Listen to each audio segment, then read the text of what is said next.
Hola amigos, bienvenidos a nuestra casa, el canal de la Iglesia Cristiana Cuadrangular Transformación. Aquí encontrarás mensajes poderosos y transformadores que te inspirarán y te fortalecerán. Únete a nosotros para crecer en fe, amor y esperanza.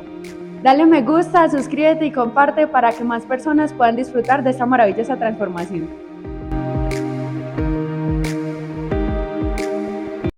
Pero hay veces que tenemos que llegar a ese punto de rebote. Ahora, el punto de rebote de cada uno es diferente, porque el despertar al estado de conciencia de cada uno puede ser diferente. Y sin embargo, lo que nos llevó a ese despertar, lo que nos llevó a ese rebote, lo recordamos con mucho sentimiento de alguna manera, ¿no? Recordamos y decimos, hombre, tenía que haber pasado todo esto en mi vida, tenía que haber vivido todo esto y darme cuenta que todas esas cosas que hice, que cometí, que viví, que experimenté, tal vez no tienen sentido y ahora entonces Jesús pasa a tener todo el sentido del caso en nuestra vida. En otras palabras, quiero sintetizarlo con una sola frase: bendita fue la crisis que me llevó a Cristo. Ahora, quiero introducir el tema de hoy de la siguiente manera, con una pregunta. ¿Cuántos de los que están aquí recuerdan el día en que vinieron a Cristo? ¿Cuántos de los que están aquí recuerdan ese momento? Levanten la mano, levanten la mano. Mira que no son muchos, ¿no? Porque muchos de nosotros tal vez no tuvimos un día especial o un día específico, sino que fue como un proceso de descubrimiento de la verdad y de a poco nos fuimos enganchando. Por lo menos así fue conmigo, ¿cierto? Sí recuerdo de alguna manera, muy tenuemente en mi mente, los momentos en que fui o el momento en que fui por primera vez a la congregación a escuchar el mensaje. Tenía 13 años. Pero mi proceso no fue tal vez en el que ese día especial, esto ¡pum!, cambió mi vida, pero sí sé que en la vida de algunas personas les ha acontecido. Ahora, tal vez no recordemos específicamente el día, la hora, el momento, como digo, en su mayoría no lo recordamos, pero de repente recordamos algunas otras cosas en particular de ese tiempo, de esa temporada, de ese momento, de ese primer momento en que escuchamos la palabra del Señor. De repente recordamos la persona o las personas que estuvieron allí para con nosotros. Las personas que se acercaron a nosotros, que nos compartieron, que salieron tal vez de su zona de confort, ¿cierto? De su comodidad religiosa y se fueron hacia nosotros, llámese amigos, familiares, y empezaron a decirnos: yo quiero compartirte un mensaje, yo quiero que escuches algo que he aprendido, yo quiero que conozcas a alguien. Y de repente nos recordamos, sí, esta persona, esta otra persona. ¿Alguien se acuerda de las personas que le compartieron la palabra al comienzo? Levanten la mano. Muy bien, eso creo que nos acordamos un poquito más, ¿cierto? De quiénes fueron los que compartieron el mensaje a nuestras vidas. Y también de repente podríamos decir que recordamos, en algunos casos, el momento específico en el que nos encontrábamos, la situación que nos rodeaba para llegar a los pies de Jesús. Ahora, quiero decir lo siguiente: algunos tal vez en este momento, haciendo memoria, pueden decir: yo vine a los pies de Jesús muy joven. Algunos un poco más adelantados y algunos otros tal vez ya en el epílogo de la vida llegaron a los pies de Jesús. Pero yo no sé si a usted le ha pasado, pero muchos han dicho o muchos han declarado esta expresión. De hecho, es algo que yo escucho muy frecuentemente. He escuchado la expresión de: si yo hubiese conocido a Jesús antes. ¿Cuántos la han escuchado? Si yo hubiese conocido a Jesús antes.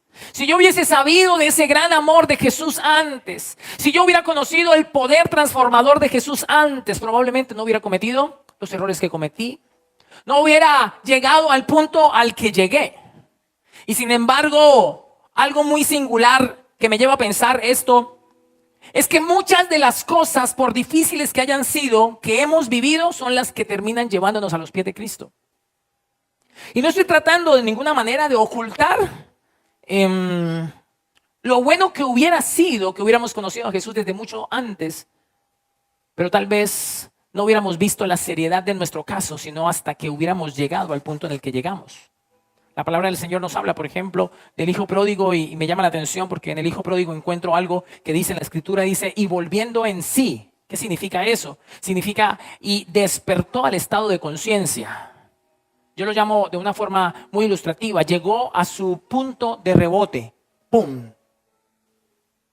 Dijo de alguna otra manera: bruto, ¿yo qué hago acá? ¿Qué estoy haciendo yo aquí? O sea, se miró, se observó los cerdos y dijo: no, Pero hay veces que tenemos que llegar a ese punto de rebote. Ahora, el punto de rebote de cada uno es diferente, porque el despertar al estado de conciencia de cada uno puede ser diferente.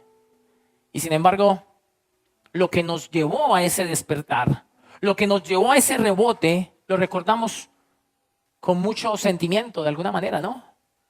Recordamos y decimos, hombre, tenía que haber pasado todo esto en mi vida, tenía que haber vivido todo esto y darme cuenta que todas esas cosas que hice, que cometí, que viví, que experimenté, tal vez no tienen sentido y ahora entonces Jesús pasa a tener todo el sentido del caso en nuestra vida. En otras palabras, quiero sintetizarlo con una sola frase. Bendita fue la crisis que me llevó a Cristo. Bendito el momento difícil que tuve que pasar. Bendito el momento en el que tal vez estuve a punto de perder la vida. Bendito el instante en el que tuve que decir auxilio, ayúdenme. El momento en el que tal vez con una oración desgarradora dije, Dios, si eres real, sálvame de esta. Bendito ese momento. Y sin quitarle en ninguna manera lo pesado, lo fuerte que pudo haber sido, creo que todos los que estamos aquí y que hemos vivido esto, nos dimos cuenta que como que íbamos por un camino y que Dios interceptó nuestro camino. Como que se metió en nuestra ruta y nos hizo cambiar de ruta completamente. Amén.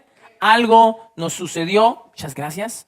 Algo nos pasó y nos dimos cuenta de la necesidad espiritual en la que nos encontrábamos. Ahora, lo interesante es que no fuimos, ni somos, ni seremos los únicos que vinimos a los pies de Jesús estando rotos.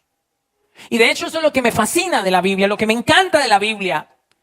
Y no deja lugar a duda alguna de que cuando estamos rotos y podemos enfrentarnos a esa realidad, nos encontramos frente al poder de su gracia y de su restauración. Él nos abraza con su perdón y vuelve a hacernos de nuevo, generando una identidad y un propósito en nuestras vidas. Como decía, son varios los ejemplos que la Biblia nos muestra. Lo decía ahorita, el hijo pródigo es uno. Adán y Eva incluso, en donde vemos inclusive a que el mismísimo Dios se tomó la tarea de vestirlos a ellos después de haber pecado y verse ellos expuestos en la desnudez. Y Jacob, por ejemplo, otro de los ejemplos que encontramos en las Sagradas Escrituras. Y hoy vamos a estudiar la historia de una mujer que llegó hecha pedazos a los pies de Jesús. Les voy a dejar el título del sermón al final, para los que están anotando. Lucas capítulo 7, versículo 36 al 50 dice de la siguiente manera. Uno de los fariseos rogó a Jesús que comiese con él. Y habiendo entrado en casa del fariseo, se sentó a la mesa.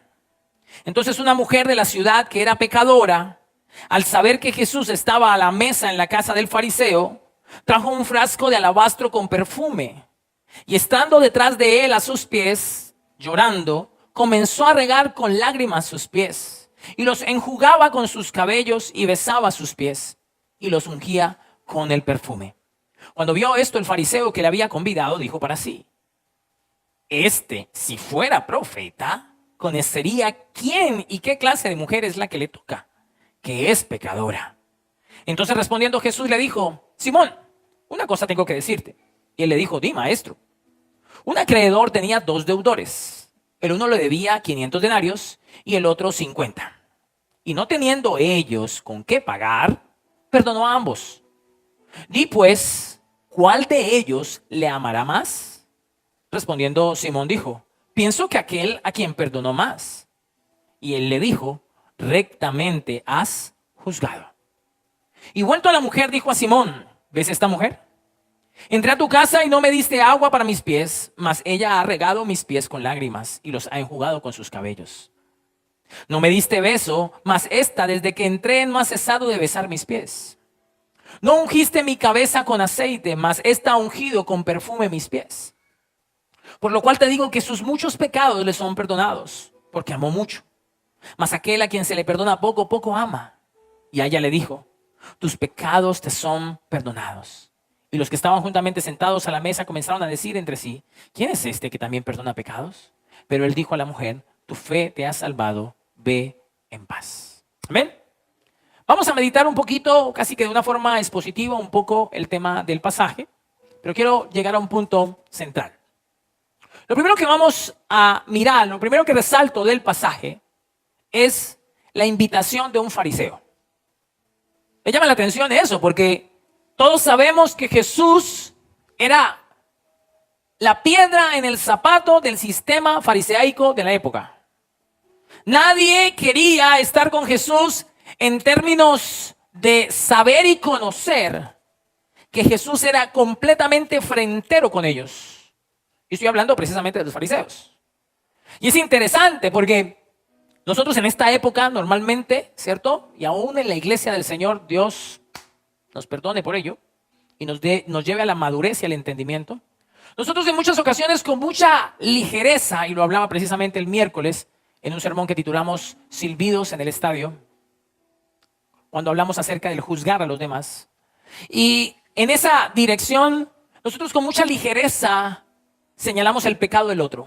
¿Este es tu pecado, Olga? ¿Este es tu pecado, Brian? Horacio, ¿este es tu pecado? Y con rapidez y avidez en muchas ocasiones señalamos el pecado que vemos en el otro. Y nos sentimos de alguna manera con la autoridad, porque somos hijos de Dios y asistimos a la iglesia, de rápidamente acusar, señalar y juzgar. Y sin embargo nos damos cuenta que cada persona que se acercó a Jesús como pecador o pecadora, recibieron siempre de Jesús gracia, perdón y misericordia. Mientras que a las únicas personas que Jesús juzgó fuertemente fue a los religiosos. Fue a aquellos que mantenían de alguna manera una especie de status quo que les daba a ellos autoridad, que les permitía a ellos sentirse con mayor valor, dado que muchas de las cosas que hacían para el Señor los hacían de forma pública, a fin de que ellos demostraran y sacaran pecho ante los que de pronto no tenían la posibilidad o la capacidad de hacerlo de forma pública también. Y Jesús tenía una relación muy agresiva, bélica, con los fariseos. Y sin embargo nos damos cuenta en este caso Simón el fariseo y en el caso también de Nicodemo, en donde Jesús tuvo conversaciones íntimas, profundas, cerradas, con fariseos. Esto me da a entender de alguna manera que Jesús sabía también que detrás de la aparente autojustificación de aquel que se cree que merece todo de Dios, hay una persona que también necesita el amor de Jesús. Una persona que necesita la justicia de Dios, que quebranta y que rompe el corazón a fin de que reconozcan realmente su pecado y su maldad delante de Él. Y aquí vemos precisamente que Jesús tiene esa invitación especial por parte de un fariseo. Y Jesús no rehúsa ir a donde Simón el fariseo, aunque su intención al final y al cabo no hubiese sido la mejor, ¿cierto? Porque nos dimos cuenta que incluso dentro del proceso que acabamos de leer, el fariseo terminó juzgando a Jesús, ¿cierto? Porque estaba perdonando, porque estaba haciendo algo que se salía del lugar de su status quo. Y en esto quiero cerrar este punto rápidamente diciendo lo siguiente: Jesús no descarta a nadie a fin de que todos tengamos una oportunidad. Esto es muy importante. Tanto aquel que de alguna forma ha sido descubierto flagrantemente, ¿cierto?, en su pecado, aquel que evidencia en su estilo de vida una manera nociva para vivir, como aquel que tal vez aparenta, pero que por dentro puede estar quebrantado, podrido, dañado. Jesús no escatima, no descarta a nadie a fin de que todos tengamos una oportunidad. Y me quiero centrar en este segundo punto y con esto redondeo toda la idea, porque ese es el punto central. Y es el segundo punto que quiero que revisemos, y es una mujer pecadora. Miren lo que dice ahí precisamente en el versículo 37. Dice, entonces una mujer de la ciudad que era pecadora, al saber que Jesús estaba a la mesa en casa del fariseo, trajo un frasco de alabastro con perfume. Y estando detrás de él a sus pies llorando, comenzó a regar con lágrimas sus pies y los enjugaba con sus cabellos y besaba sus pies y los ungía con el perfume. La Biblia aquí es explícita. Dice una mujer pecadora. Pero y entonces pregunto, ¿hay acaso alguna persona que no le quede ese adjetivo? ¿Había alguna persona en ese escenario que no le quede el adjetivo de pecador o pecadora? ¿Hay aquí en este escenario, incluyendo y poniéndome de primero en la fila, alguno que no nos quede ese adjetivo marcado? ¿Pecador o pecadora? Creo que me llama la atención que el escritor tenga que relatar precisamente esa característica de esta mujer. Yo estoy seguro que no la escribe Lucas, el médico, bajo una idea personal, ¿cierto? Que esté determinada como una especie de señalamiento hacia ella, sino que en vista del escenario en el que se encontraba, era necesario calificar de alguna forma la vida de esta mujer con esa expresión, la mujer pecadora. Pero si vamos más allá, nos damos cuenta de que pecado es pecado, tenga el color, el sabor, el olor que sea, la forma, el tamaño. Independientemente a cómo sea, el pecado es pecado. Y yo creo que podemos decir todos al unísono esta expresión: todos somos pecadores. ¿Aló? Todos somos pecadores. Si la historia fuera de nosotros, si algún escritor por inspiración divina tuviera que escribir una historia de nosotros, debería escribir eso, ¿no? Y llegó a cierto lugar un pastor, se llamaba Felipe Molina, y era un hombre pecador. Alguno de nosotros pudiera decir, uy, no diga eso, pastor, no diga eso. No trate uy, no, eso suena muy grueso, pastor, muy fuerte. Pero separarnos de esa verdad, cuando la palabra del Señor dice que si alguno dice que no ha pecado, le hace mentiroso al Señor. Si alguno de nosotros quisiera exponerse públicamente como una obra terminada, ni siquiera con los honores que corresponde, el apóstol Pablo lo hizo. Pablo se expuso y escribió y dijo, no que ya sea perfecto ni que lo haya alcanzado. Y cuando está diciendo no que sea perfecto, ¿qué está diciendo? Que soy imperfecto. Y esa imperfección es en función de ¿qué? De una nariz torcida, ¿de qué imperfección está diciendo? Está diciendo, no, necesito un retoque con cirugía plástica, ¿cierto? ¿De qué tipo de imperfección está hablando entonces Pablo? Del pecado. De cosas en las cuales él pudiera decir, me avergüenzo de esto. ¿Qué pasaría? ¿Qué sucedería? Que alguno de nuestros hermanos de la congregación, consagrados, entregados al Señor, que buscan al Señor, ¿qué pasaría si implementamos una especie de chip que metemos en su cerebro y que graba todos sus pensamientos y luego los mostramos en las pantallas? ¿Qué sucedería? ¿Quién podría osar de voluntario? ¿Quién pudiera decir, pastor, cuente conmigo para el experimento? Creo que ninguno de nosotros. Por eso es que ocultamos nuestra vida detrás, en muchas ocasiones, detrás de una máscara, detrás de una idea religiosa. Y no estoy en ninguna forma, escúcheme bien, juzgando su intención de hacer las cosas bien, mi intención de hacer las cosas bien. No estoy tratando, yo quiero, cuando terminemos el mensaje se va a dar cuenta a dónde quería llegar. Pero yo quiero que usted con su corazón como esponja pueda absorber esto que Dios me dijo que les hablara. Ahora, el texto expone a la mujer como pecadora porque así era vista en su entorno. Así la veían en su entorno. Miremos nuevamente el versículo 38, dice, y estando detrás de él a sus pies, llorando, comenzó a regar con lágrimas sus pies y los enjugaba con sus cabellos y besaba sus pies y los ungía con el perfume. Interesante aquí, varias cosas que salen a relucir, ¿no? Pregunto, ¿por qué una mujer pecadora tiene acceso de forma tan fácil en la casa del fariseo? ¿Por qué si es una mujer que probablemente haya sido una prostituta o probablemente haya sido una mujer como la mujer samaritana que tuvo varios esposos, que tenía crisis o situaciones en el orden sentimental, emocional y sexual?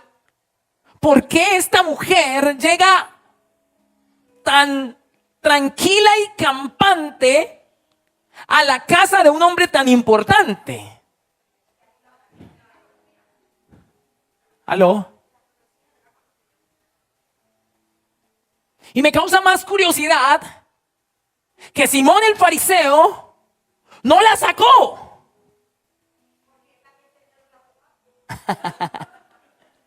Aquí esto nos da a nosotros la posibilidad de tener algunas hipótesis, ¿cierto? Y empezar a tener algún tipo de presunción. Mire, la Biblia en otras versiones, esa expresión mujer pecadora, en otras versiones la expone como mujer de mala vida y de mala fama. De mala vida y mala fama, escúcheme bien. Pero si asumimos que era una mujer trabajadora sexual o pecadora en esa área específica, vuelvo e insisto, ¿cómo pudo una mujer de esas características ingresar a la casa de alguien tan importante? Y aquí existe una altísima probabilidad de que no haya sido la primera vez. Una altísima probabilidad de que entrar a la casa de fariseo, Simón, en el caso de esta mujer, no era algo nuevo. Era algo que ya lo había hecho antes. Que era la pregunta en el aire para qué había entrado. Y uno puede presumir, vuelvo e insisto, porque si el hombre no la echa, probablemente, ¿por qué no echaría el hombre? ¿Qué perdería él si asumiera la idea de echarla? ¿Qué podría pasar? ¿Qué? Que lo pueda poner en evidencia, que lo pudieras poner. Que él de pronto le diga, a ver, che para allá, usted es pecadora. Ay, mijito, eso no decía anoche. La Biblia no lo relata, estamos presumiendo. Amén. Una hipótesis, pero quedan muchas cosas en el aire. Quedan muchas cosas en el aire. O sea, ¿cómo es capaz una mujer que tiene esa mala fama, que sabe lo que ella significa, entrar con permisito, ve a Jesús, se tira a los pies, empieza a hacer lo que hace, y el otro? Yo me imagino la incomodidad de Simón el fariseo, ¿no? Como diciendo, digo algo, no digo nada. ¿Digo algo y me meto en líos o qué hago? Y con eso le dio de alguna forma también una licencia de tranquilidad, ¿cierto? Porque si Jesús estaba dejando que esta mujer pecadora, a los ojos de él, ¿no? Que esta mujer pecadora hiciera lo que hacía, entonces él, con la expresión que dijo, si fuera profeta, sabría qué tipo de mujer le está tocando. Entonces al mismo tiempo él dice, ay, bueno, menos mal que él no sabe quién soy yo entonces tampoco. ¿Aló? Me ubico una vez más aquí en lo que escribí. No me atrevería a decir que Simón había usado de los servicios de esta mujer, pero no sería nada extraño en términos de la tranquilidad con que esta mujer ingresa a casa y aún más la libertad, entre comillas, con la que Simón deja que haga lo que hizo a Jesús. Ahora, leímos que Simón pone en duda la autoridad espiritual de Jesús, creyendo que no tenía la capacidad de conocer el, entre comillas, tipo de mujer que estaba allí derramando el perfume. Y esto me hace meditar y preguntar lo siguiente. Frente al análisis de lo que es o no es el pecado, pregunto, ¿a qué llamamos pecado?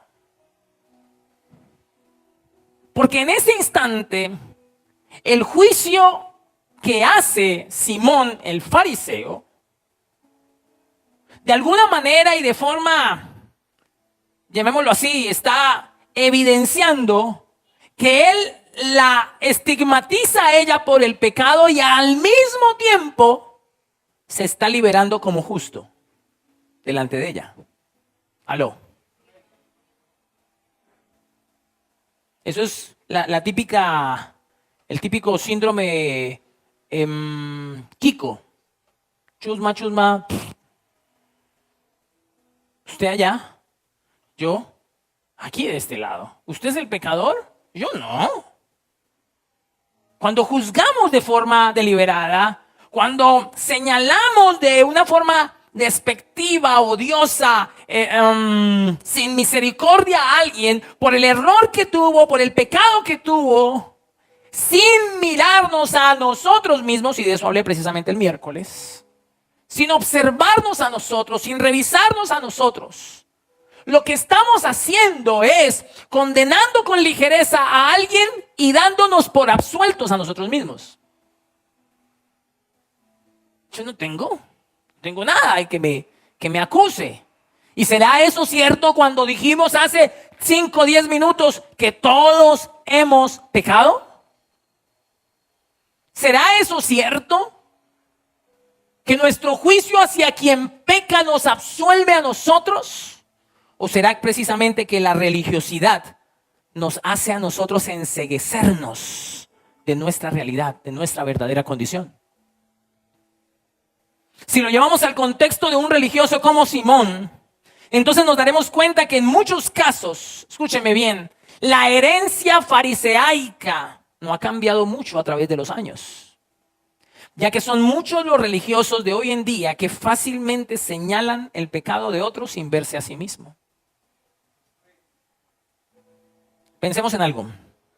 Hace algunos años se nos enseñó, voy a asumir que con una muy buena intención, con un buen motivo, pero se nos enseñó acerca de guardar el celo del Señor.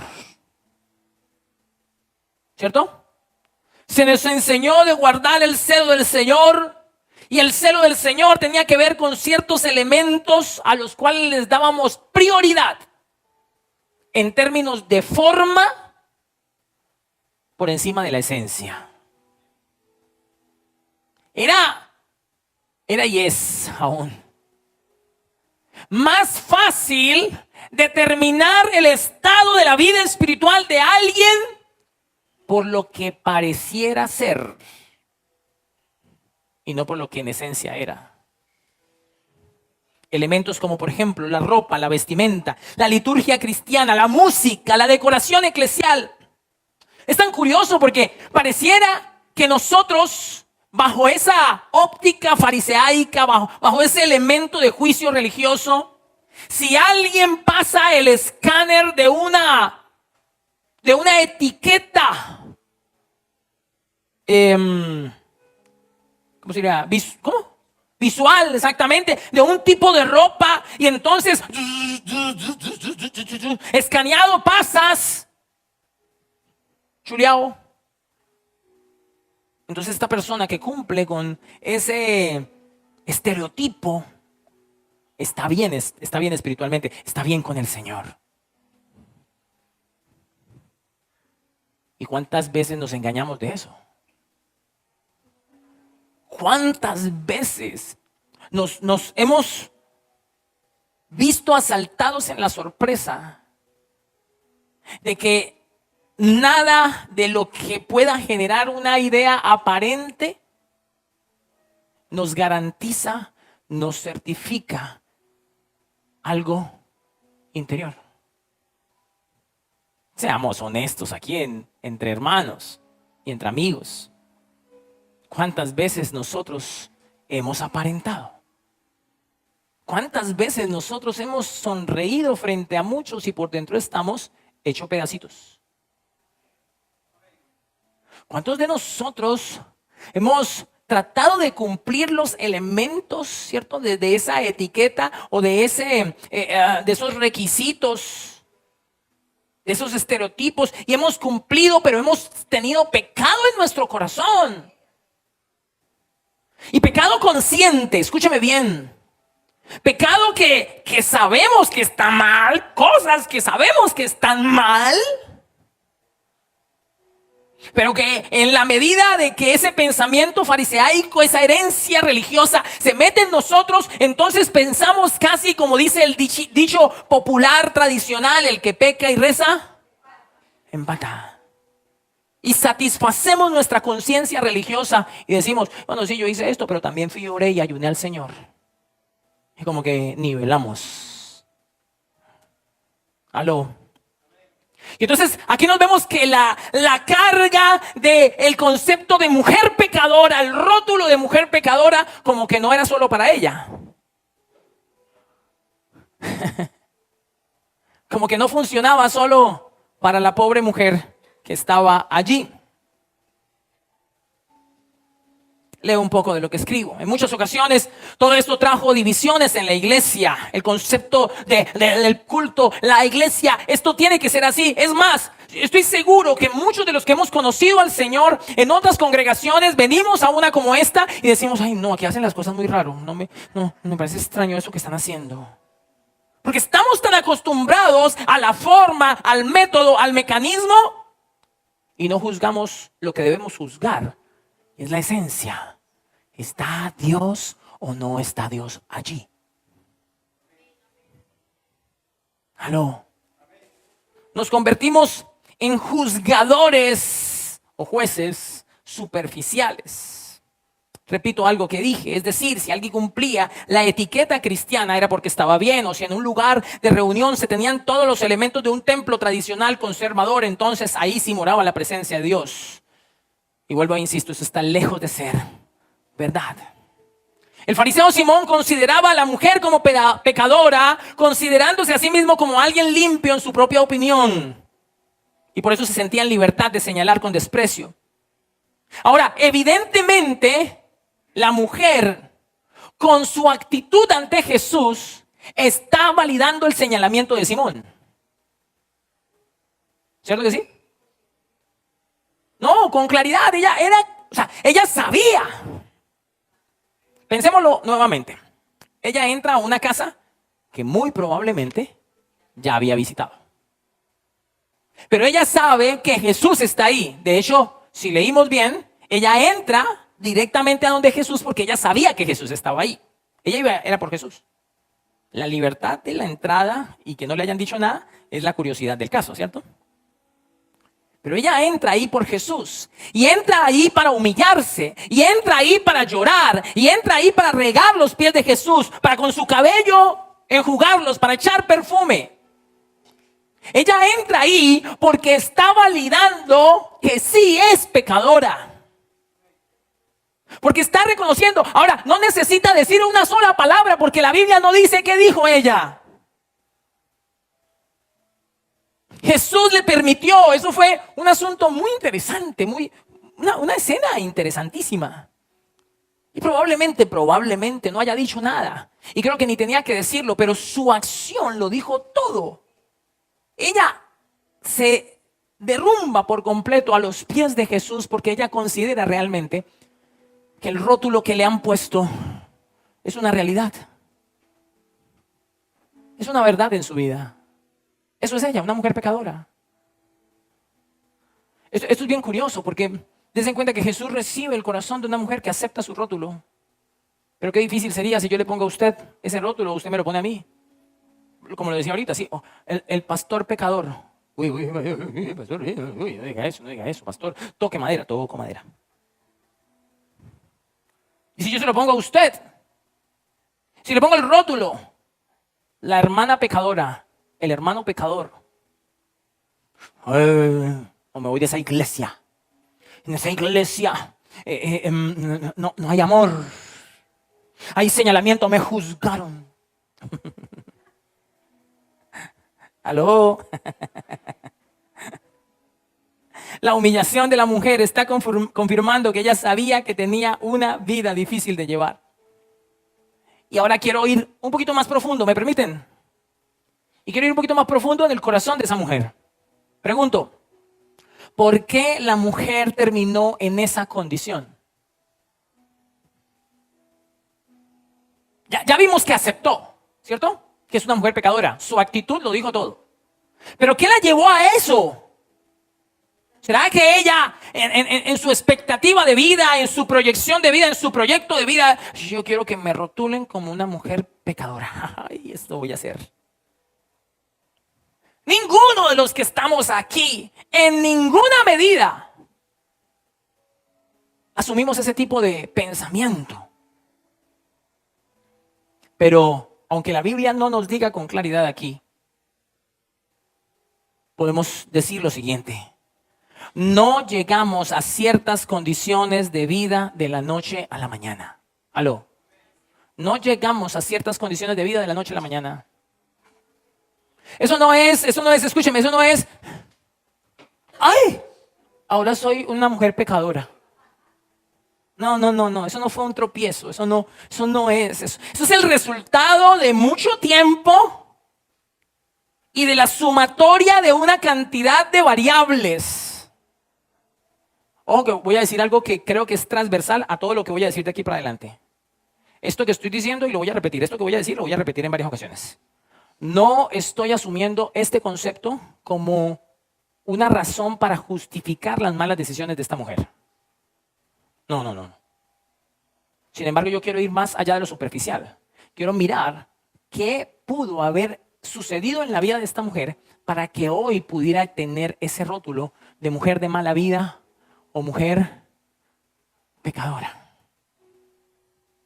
Amén. ¿Qué pudo haber pasado? Todo lo que nos lleva a vivir una vida solitaria, con fracasos, una vida frágil, debilitada, pecaminosa, viene como resultado de muchos momentos mal resueltos. Muchas de las decisiones equivocadas que usted y yo hemos cometido son el resultado de momentos difíciles que no resolvimos bien. Que no resolvimos bien en nuestro corazón, que no identificamos como signos de alarma y terminamos sumergidos en una vida que luego entonces ahora cuando nos vemos con el rótulo de hombre pecador, llámese como se llama el pecado, decimos, uy, ¿yo por qué terminé así? ¿Sí me estoy dando a entender? ¿Sí me estoy explicando? Han sucedido una cantidad de situaciones, variables que nos llevan a tomar decisiones equivocadas. Y vuelvo e insisto, no justifico el mal proceder de esta mujer o la mala decisión que tomó. Pero no quiero señalar desmedidamente y sin un juicio correcto. ¿Qué es un juicio correcto? Un juicio con conocimiento y empatía. Eso es un juicio correcto. ¿Aló?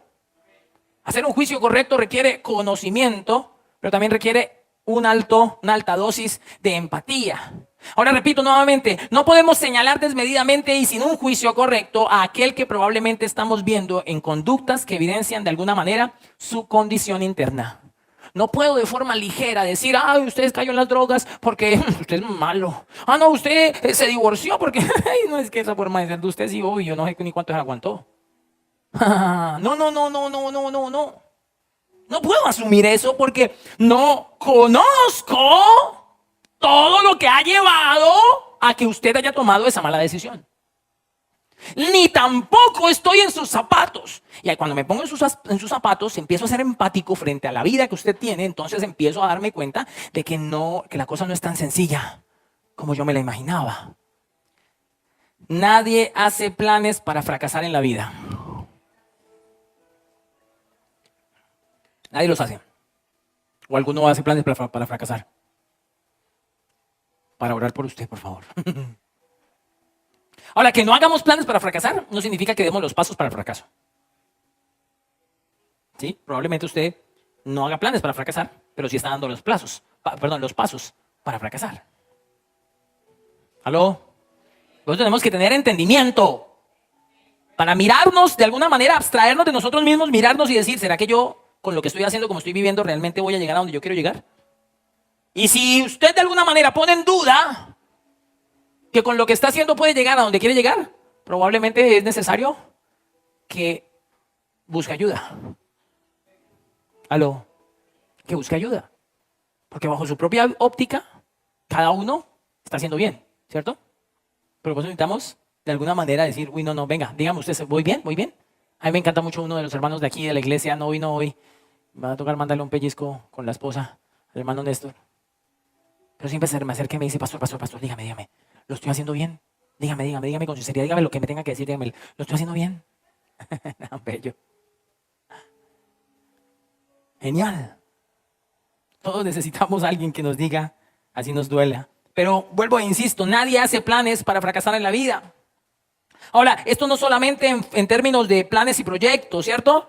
Sino que también aplica para el tipo de buena vida que en algún momento anhelamos. Nadie hace planes para fracasar, para decir, me voy a divorciar, voy a terminar endeudado, voy a destruir mi matrimonio, voy a hacerle daño a mis hijos, voy a, ¿qué? Terminar en la cárcel. Sí, como un amigo, Dios lo abrazó en misericordia con una muy buena esposa.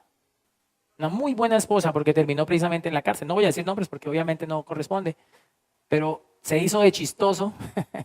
Es que era pasado. Porque apenas se casó, hermano, felicitaciones. Ay, sí, gracias, hermano. Vamos a ver cómo me dan este primer matrimonio. ¿Qué tal el chistoso?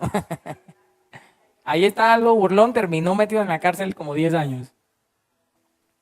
Y lo único que lo tiene a flote en estos momentos es la gracia y la misericordia de Dios en su vida a través de su esposa. Yo a esa mujer me le quito el sombrero. Tremenda mujer. Bueno, sigamos rápidamente. Si era o no era una trabajadora sexual, no lo sabemos. Pero para llegar a vivir esto, pilas con esto. Primero hay un quebrantamiento de un modelo correcto de identidad. Para llegar a ser lo que ella llegó a ser, lo primero fue que hubo un quebrantamiento. Se rompió, se quebrantó el modelo de una identidad en su vida. Ahí es cuando una identidad quebrada cede con facilidad a modelos equivocados que se presentan en el mundo. Venga, eso no pasa nada, tómese una, venga, emborrachémonos, venga, que la vida es joven, hagámosle, comamos y bebamos que mañana moriremos, decían los hedonistas. Hagámosle por aquí que es más de derecho, el torcido, la cosa, ¿cierto? Porque no había un modelo claro de su identidad como hijo de Dios y hacer las cosas malas se convierten en una opción. ¿Por qué no? Me parece bueno. ¿Se siente bien? ¿Se disfruta? Y se empieza a remodelar una imagen que no era la que nosotros queríamos para nosotros cuando éramos pequeños y soñábamos en la vida. ¿Aló? ¿Hay alguien que me está escuchando aquí? Y de repente cuando nos damos cuenta de eso, muchas de las cosas que soñábamos en nuestra adolescencia no son el resultado que hoy vemos. Porque ese modelo de identidad se quebrantó, se rompió. Ahora, el punto es, ¿cómo se rompe ese modelo de identidad? ¿Cómo se puede quebrantar ese modelo de identidad? Pues con muchas variables. Hay muchas situaciones que pueden quebrantar ese modelo de identidad. Como por ejemplo, soledad, abandono, tristeza, abuso. Cuando una persona experimenta todos esos sucesos, cuando mira a un lado, mira al otro, atrás, adelante, y no hay nadie quien tenda una mano. Cuando, como lo decíamos hace algunos domingos, no encontramos esa sensación de aceptación y de aprobación. Cuando no nos sentimos pertenecientes a algo mayor que nosotros. Eso lo brinda la iglesia, eso me encanta, porque la iglesia nos brinda precisamente un escenario en donde nos hace sentir pertenecientes a algo que es más que nosotros mismos, que nuestra individualidad. Ahora, eso depende también de cada uno. Si usted viene, se sienta y se va, usted nunca se va a sentir perteneciente a algo. Quédese un momentico, charle, hable, comparta, ¿cierto? Eso te va a ir generando un rol social en donde usted va a terminar diciendo, esta es mi iglesia, esta es mi congregación, qué rico pertenecer, qué rico mi amiga, qué rico mi amigo y demás, ¿cierto? Pero cuando eso no existe en un proceso de formación, cuando papá y mamá no aparecen en el escenario, o peor aún, cuando están solamente de forma física, pero no de forma emocional, cuando hay un abandono emocional, o en el caso de un matrimonio, cuando hay un divorcio emocional, no tienen que firmar un papel para decir que están divorciados. Pero si emocionalmente ya no hay ningún tipo de vínculo, se empieza a desfigurar la identidad. Y entonces empieza a resurgir en el corazón esa sensación de rebeldía en donde no me ata nada a nadie. Si no le gustó, pues, ¿cómo dice la expresión? ¿Pues qué? Dígalo sin pena ni vergüenza. Pues de malas. Si no le gusta, pues de malas. Y se pierde el estupor, se pierde esa sensación de respeto. Porque no te sientes parte. Cuando tú no te sientes parte de un hogar, de un núcleo familiar, de un vínculo matrimonial, es fácil caer en la infidelidad. No le perteneces a nada ni a nadie. Pero cuando tú te das por perteneciente a un vínculo, hay una esposa, hay unos hijos, eso sirve muchísimo. Un entorno familiar sano sirve porque te ancla, porque tienes algo que no quieres perder. Pues no tienes nada que perder. Perdóname la expresión grotesca, te valen 3 pesos hacer lo que quieras hacer. No importa nada. ¿Sí me voy a entender o no me estoy dando a entender? Una vida como la de esta mujer. Estamos hablando de prostitución, llamémoslo. Vamos a asumir que es prostitución. Y hoy por hoy, más en territorios como los nuestros en Antioquia, eso hoy es uno de los negocios más que más se mueve hoy en día en nuestra querida llamada Medellín, por ejemplo. Pero pensémoslo bien, se gane lo que se gane, porque ahora se dice que es el tema de la plata. Solo alguien con una imagen distorsionada de su identidad, es decir, una familia disfuncional, un abuso, drogas, alcohol, desorden, etcétera, puede tomar una decisión como esta. Así el tema sea dinero, una mujer, en este caso, como esta mujer, una mujer como las hermosas damas que hay aquí, que sabe quién es, determina guardar su cuerpo para la persona y para el momento indicado, porque sabe quién es. Pero le doy 1.000 millones de pesos. No me importa lo que usted me vaya a dar. Yo sé quién soy.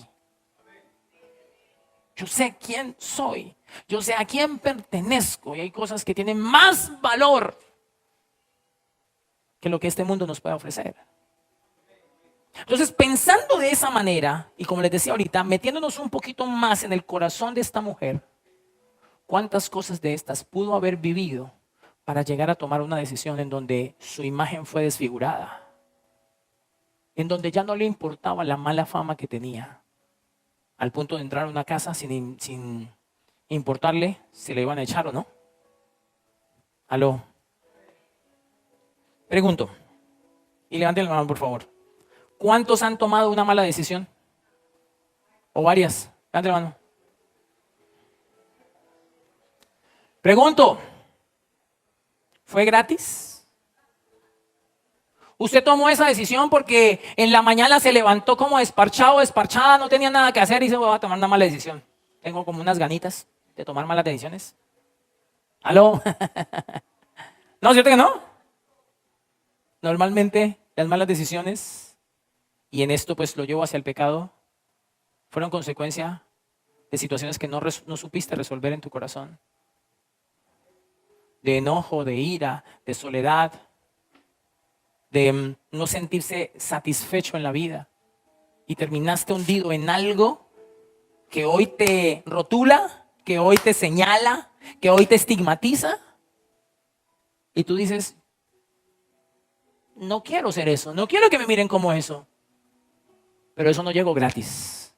Eso llegó como respuesta de muchas otras cosas. Y vuelvo y repito, no estoy justificando ni a la mujer, ni a usted, ni a mí. ¿Aló? Porque entender que tu proceso de soledad en tu niñez, que no haya estado papá o mamá, que hayas sido abusado o abusada, para que luego termines haciendo lo que estás haciendo, lo que has hecho o lo que hiciste. No, o sea, en función de eso, de conocer eso, uno puede llegar a entender por qué tomaste el tipo de decisión que tomaste, mas no justificar. Es diferente.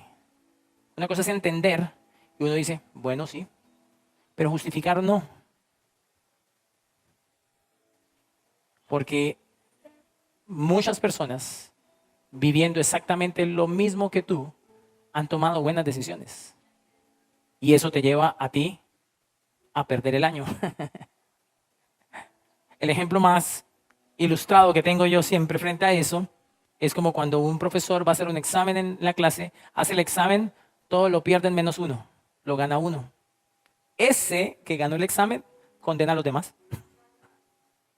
Porque si ese lo pasó, ¿qué va a decir el profesor? ¿Y qué tiene él que no tengan ustedes? Si él logró pasar el examen, es porque el examen se podía pasar.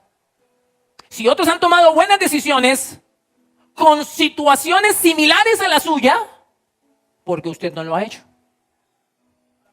Pero vuelvo y repito, que hayas tomado esas decisiones me lleva a mí a entender por qué, si yo logro conocer todo el contexto, todo lo que te ha acontecido.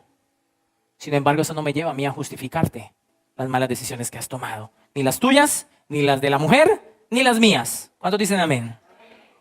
Pero esto nos deja una sola cosa. Y voy, como les decía a los líderes ahorita en la mañana temprano, ajusten sus cinturones. Vamos a empezar en unos pocos minutos el aterrizaje. Eso nos deja una sola cosa. Y es esto. Todos hemos estado rotos. ¿Aló? Todos hemos estado rotos. Todos sabemos lo que significa una decepción, un rechazo. Todos sabemos lo que significa que tengan en cuenta a muchos y no a nosotros. ¿Aló? Sabemos lo que significa sentirnos como cuando una hermosa porcelana cae de la mesita después de que un tremendo balonazo mueve de forma violenta la mesa. Y todos sabemos lo que significa sentir que pronto va a llegar mamá y que la cerámica, la porcelana, está literalmente en pedacitos. ¿Cuántos recuerdan eso? Yo creo que muchos de los que estamos acá hicimos memoria y yo me acuerdo de esa tunda que me dieron ese día. Sobre todo, cuando sabemos que en algún momento escuchamos la advertencia de no jueguen aquí porque pueden quebrar algo. Y ¡pra! Preciso. Nada que hacer. Ahí estamos. ¿Y qué hacemos en ese instante? Tomamos los pedacitos. ¿Sí se acuerda? Estoy tratando de llevarlo a usted a esa memoria sensorial. ¿Vale? Y uno empieza con los pedacitos. Y empieza a darse cuenta de algo particular. Que hay algunos, o que no aparecen, algunos pedazos que no aparecen, o hay algunos que están pulverizados. Y usted dice, ay, ay, ay. Lo que viene pierna arriba, ay, ay, ay. ¿Cuántos hicimos eso? ¿Cuántos hicimos? Levanten la mano los que hicimos eso. Yo creo que todos. El susto, el miedo, el deseo de retroceder unos cuantos minutos. Dios mío, por favor, dame el poder de hacer así 5 minutos atrás y no jugar donde me dijeron que no jugara. Tremendo. Y aunque queramos arreglar las cosas, el único especializado en unir pedazos es Jesús. El único especializado en unir pedazos es Jesús. Amén. ¿Qué hizo Jesús en ese momento? Jesús contó una historia que expuso el corazón de la mujer, pero también el corazón de Simón. ¿Cierto? Lucas 7:40 dice: entonces respondiendo Jesús le dijo: Simón, una cosa quiero decirte. Y él le dijo: di, maestro. Un acreedor tenía 2 deudores, el uno debía 500 denarios y el otro 50. No teniendo ellos con qué pagar, perdonó a ambos. Di pues, ¿cuál de ellos le amará más? Respondiendo Simón dijo: pienso que aquel a quien perdonó más. Y él le dijo: rectamente has juzgado. Miren, la historia ilustrativa, escúchame bien, no intenta aminorar el error garrafal de quien tenía la deuda más grande. En este caso, la mujer, a los ojos del fariseo. ¿Aló? A los ojos del fariseo el pecado de la mujer era terrible, ¿cierto? Y Jesús no intenta con la ilustración aminorar el error de la persona que debía más, sino que al contrario intenta elevar el nivel de amor y gratitud de aquel que se da por merecedor de un juicio sin misericordia, pero que recibe el perdón unilateral del acreedor de la deuda. Jesús quiere levantar, enaltecer el amor y la gratitud de aquel que recibió misericordia, de aquel que debía más. Ahora, al ser perdonado, al recibir misericordia, como respuesta va a haber más ¿qué? Pues más amor y más gratitud. Va a responder de una forma mucho más efusiva. Claro, nosotros no entendemos la dinámica del dinero aquí en esta historia, ¿cierto? Un denario uno debía ¿qué? 50 y otro 500. 500, un denario es el salario de un día. O sea que debía lo de más de un año, ¿cierto? Casi año y medio de salario de un judío. Y los judíos son bien judíos para cobrar. Amén. Y el otro debía 50, lo de un mes y casi 2 meses. Debía lo de casi 2 meses y el otro debía lo de casi año y medio. Imagínense la alegría del que debía más, la respuesta del que debía más. Y obviamente Simón lo entendió. Simón entendió el juicio de esa manera, pero cuando Jesús luego lo aplicó, ahí fue donde verdaderamente entendió toda la historia. Amén. Y Jesús dijo en otro momento, Marcos 2, versículo 16 al 17, dice: y los escribas y fariseos, viéndole comer con los publicanos y con los pecadores, dijeron a los discípulos: ¿qué es esto? ¿Que él come y bebe con los publicanos y pecadores? Al oír esto Jesús les dijo, ¿qué les dijo?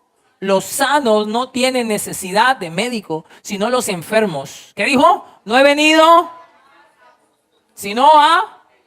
Hermano querido, hermana querida, amigo, amiga, déjeme decirle que el día de hoy el Señor solo está llamando a pecadores, no a justos. Y si alguno se da por justo, le doy la oportunidad de que lo piense 2 veces. Le doy la oportunidad de que lo piense 2 veces. Amén.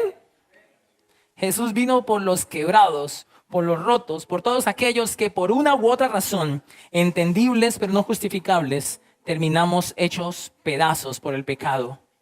Es decir, que vino por todos nosotros. Mira a la persona que está a tu lado y dígale: vino por ti y vino por mí. Conoce nuestro pecado. Jesús conoce los pedazos de nuestra alma. Escúchame, Jesús conoce los pedazos de nuestra alma.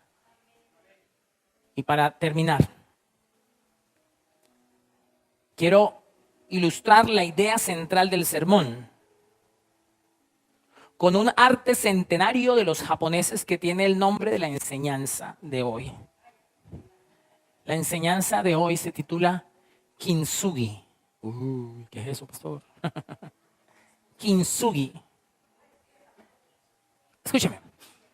Los japoneses, cuando hay una pieza cerámica o de barro que se rompe, ellos no hacen lo que nosotros hacemos. ¿cierto? A la basura. Ellos lo que hacen es, unen nuevamente las piezas más grandes de el jarrón, de la cerámica, de la porcelana, de la pieza de barro, con un pegante mezclado con oro, con polvo de oro. Y ahí sí es cuando mi hermano me muestra la pieza.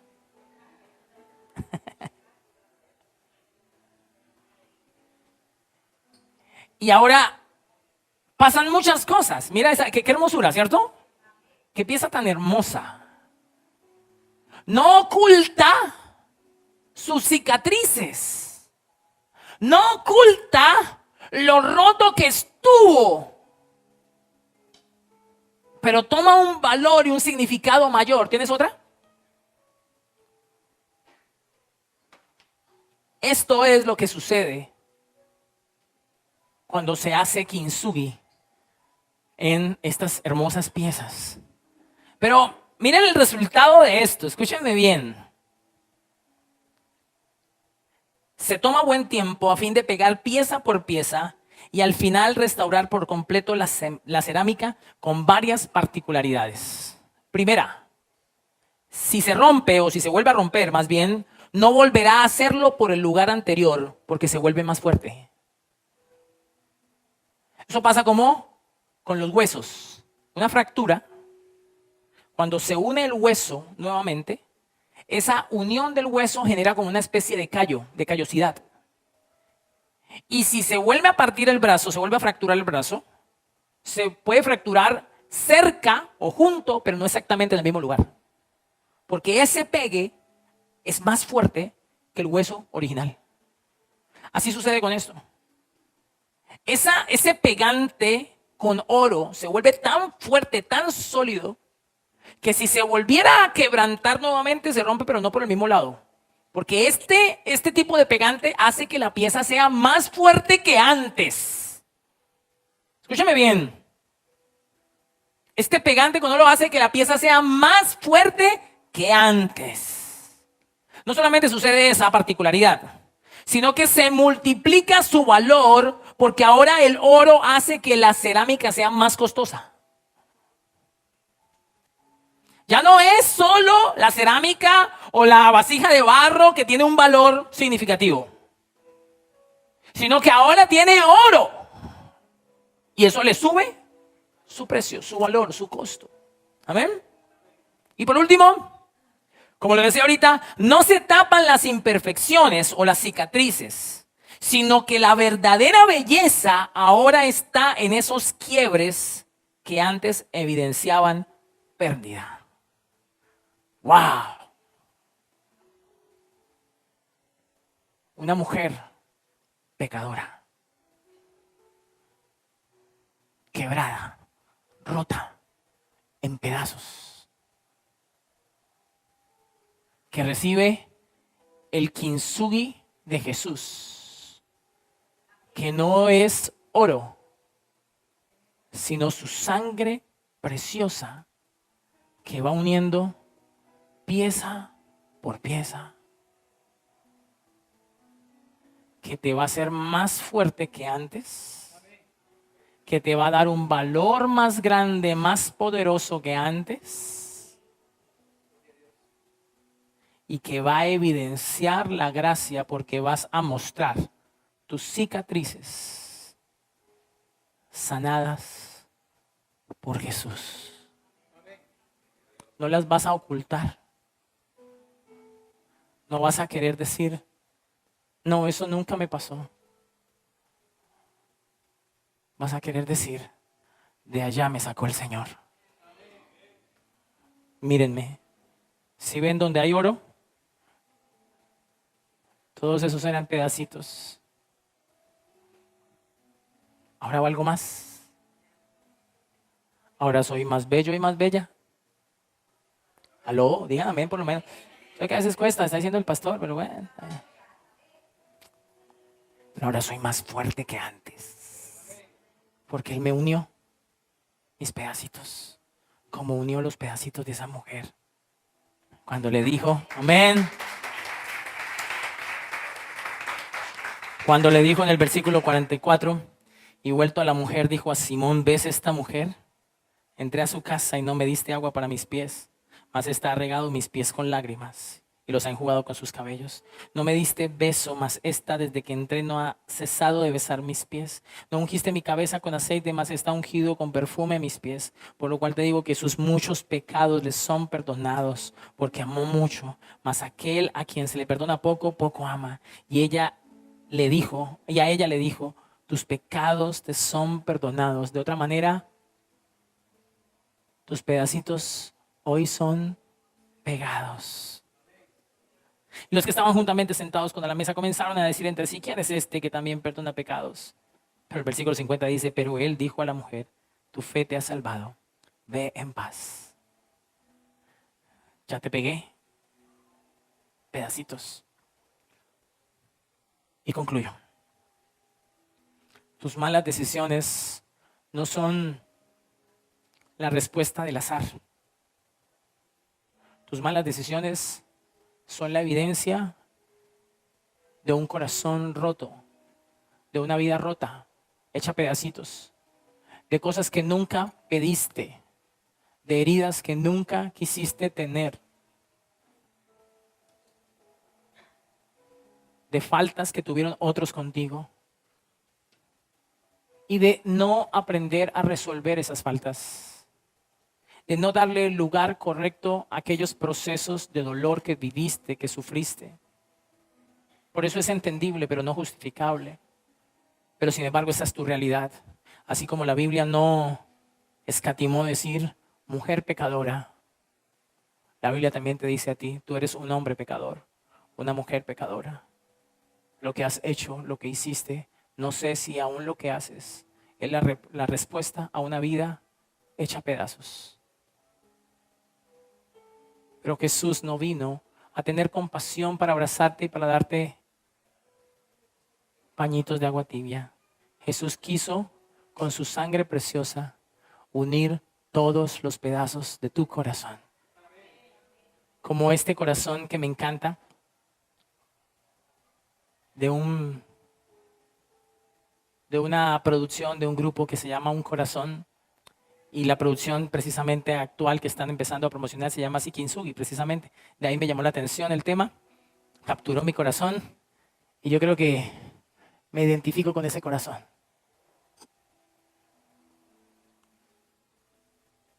Cuando me doy bien servido por la gracia de mi Jesús, que ha tomado los pedazos de un joven y por su gracia los ha unido, y si me tiene hoy aquí delante de usted, tampoco es de gratis.